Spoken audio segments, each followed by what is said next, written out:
सतनाम सत साहब। आध्यात्मिकता के मार्ग में चिंतन का जो मार्ग है, चिंतन आप कैसे कर रहे हैं यह सबसे महत्वपूर्ण है। आप किस चीज़ का चिंतन कर रहे हैं यह महत्वपूर्ण नहीं है, आप चिंतन कैसे कर रहे हैं। चेतन मन का प्रमुख कार्य होता है चिंतन करना। चाहे वह किसी भी चीज़ का चिंतन करेगा खाली नहीं रहेगा। और अवचेतन मन का कार्य होता है जो आपने चिंतन किया, जो जिस चिंतन की उचित फ्रीक्वेंसी है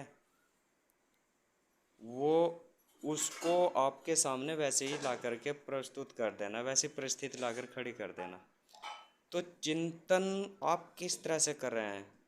आप यानी चेतन मन के जो ऑटो मोड है, आती जाती सांस के साथ में आपको चिंतन करना है। तो चिंतन का जो मार्ग है वह सबसे महत्वपूर्ण है। आप जिस चीज़ का चिंतन कर रहे हैं वह महत्वपूर्ण नहीं है, महत्वपूर्ण है आप कैसे, यानी वो मार्ग, चिंतन का मार्ग सबसे महत्वपूर्ण है। आपके पास चिंतन का मार्ग है तो आप सफल नहीं है। आपके पास जो चिंतन कर रहा है वह महत्वपूर्ण है तो आप असफल हैं।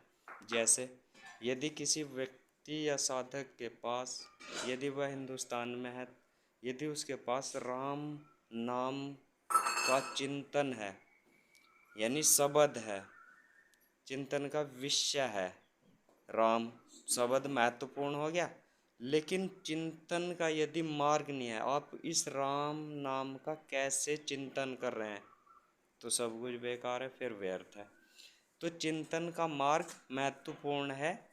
तो आइए और बढ़े। चिंतन के मार्ग का जो ऑटो मोड है, आती जाती सांस के साथ, उस पर काम करिए, उसको अपनाइए।